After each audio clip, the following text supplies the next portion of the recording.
Hey guys, in this video we're going to go over how to quickly reset the red light on your Levoit Core mini air purifier. Now you need to do this when your air purifier lights up red, okay?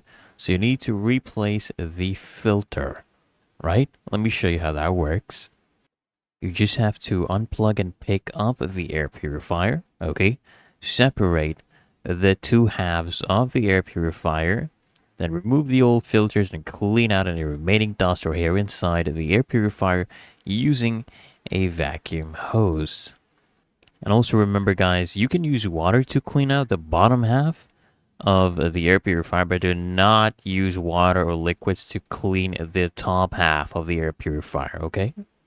So after you've done replacing the filters with the air purifier plugged in and the fan turned off, I want you to press and hold the control button for 3 seconds, okay?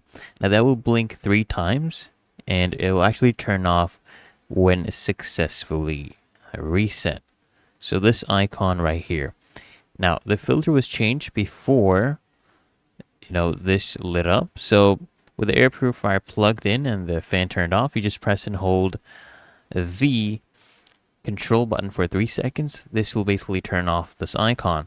So this is when it lights up red, and this is if you change the filter before it lit up. Okay, and then you press and hold the control button again for 3 seconds, and that will blink 3 times and turn off when successfully reset. So I hope this guide provided value to you, and if it did, consider smashing that like button, as well as subscribing to Find Your Solution, and I'll see you in the next one.